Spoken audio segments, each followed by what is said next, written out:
My top tips on buying a used car.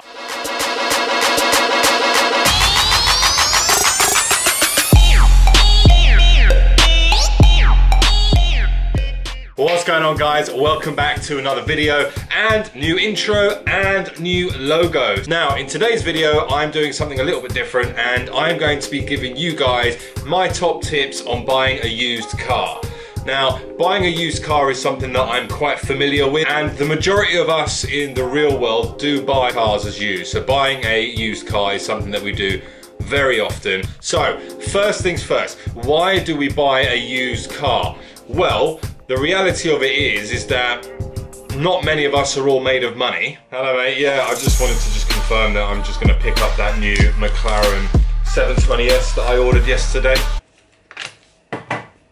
But no, seriously, we're not all made of money. So one of the big positives about buying a used car is that you let someone else take the hit on the depreciation. As most of you guys will all know, the second you drive a new car out the showroom, you already lose some of the value of the car. So the used car market is completely saturated with cars. And within that market, you're gonna find some absolute gems, but you're also gonna find some absolute heaps and pile of dog crap. When buying a used car, one of the things that you really wanna make sure of is that, one, it's not a Cat D, C, B, A, whatever. You want to make sure it hasn't been in a crash. And some of the most basic ways of doing that are doing things like HPI checks. If the car has been recorded in an accident, then it will show up on the HPI, although not always. So I've known people in the past who have had accidents in their cars and they've managed to go and get it fixed through a local body shop, etc., and they've just continued to drive it. So the car's been in an accident, but it hasn't actually gone through an insurance claim. So you need to be careful when picking up cars in the used car market that you're not going to pick up one of these dogs.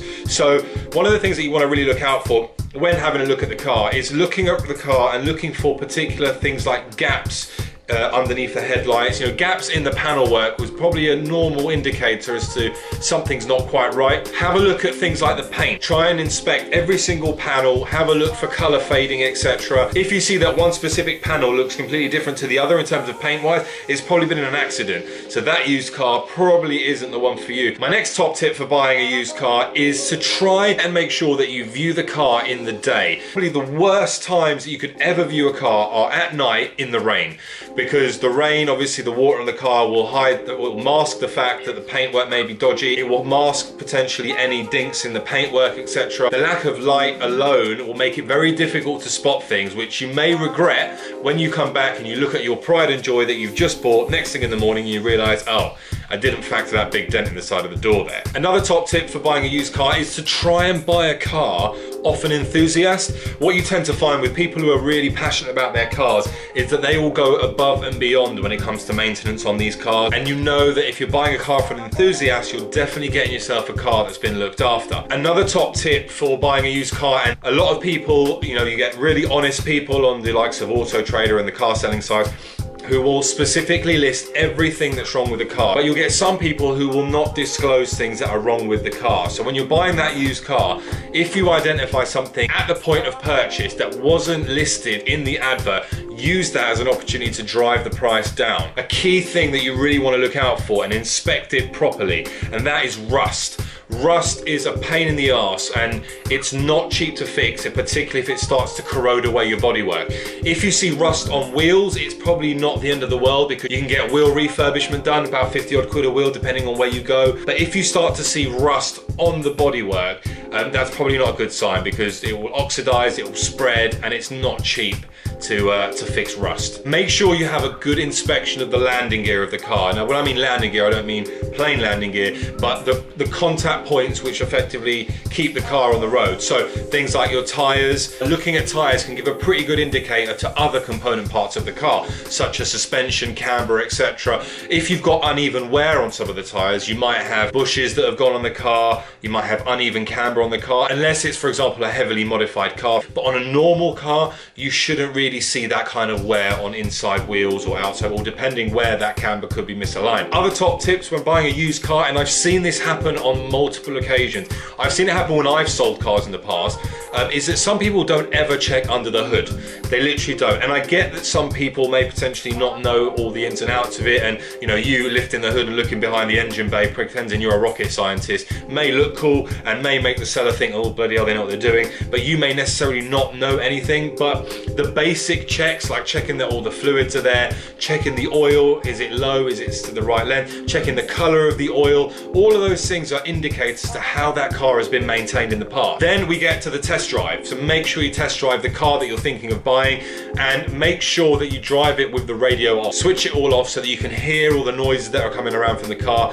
Have a listen for knocking noises. If you've got a knocking noise, that's probably not going to be a good sound, particularly if that knocking noise is coming from the engine. Listen for grinding noises, and particularly when you're braking. If you're hearing grinding noises when you're braking, that's going to probably cost you a significant sum of money, because not only will the pads be so worn, but they would have worn through, and then you've got metal scraping on the discs as well, which is what that grinding noise is. So that will then cost you new pads and new discs, and believe me, they are not cheap. Other grinding noises may lead to things like wheel bearings or gearbox problems.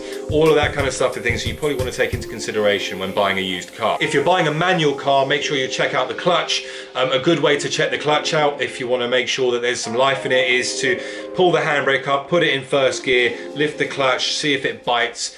Do the same in second, and if you can, third. If when you lift in the clutch up slowly, it's just stalling the engine, then the clutch is probably worn. And also when you're driving, if the biting point on the clutch is really high, then that's also a sign that the clutch is on its way out. I think my top tip when you're buying a used car and there's an engine management light on the car, just walk away. Walk away from that car unless you know what you're doing, because an engine management light is the one light you probably don't ever want to see on your car's dash. Cars are now coming up with turbochargers. Now, when buying a turbocharged car, one of the things you really want to look out for as well is the color of the smoke coming out the exhaust. Ideally, you don't want any smoke, but if you turn the car on and you start to see plumes of white smoke, that's definitely not a good sign, and that is going to cost you a hell of a lot of money. And the white smoke tends to sometimes be coolant leaking in the engine area, etc. It's not great. I don't know the full technicalities around it, so I'm not going to pretend I do.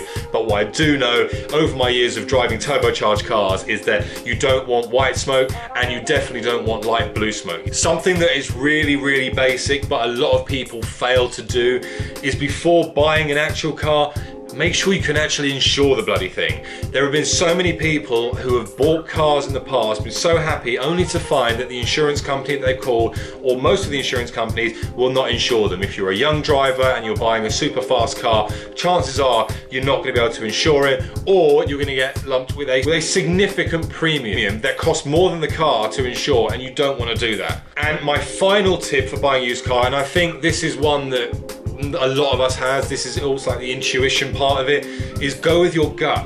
If you arrive at that car and something doesn't feel right, it probably isn't right. So I hope that this has helped some of you. If you're in the motor trade industry, or you know, a lot of you who are watching this, particularly a lot of my subscribers who are pretty clued up when it comes to cars as well, this may not be of any use to you whatsoever, but I'm hoping that if you're not in the motor trade and you haven't got that kind of car experience, then I'm hoping that some of these tips in this video will help you when you decide to buy your next car. So guys, I hope you've enjoyed my top tips for buying a used car video.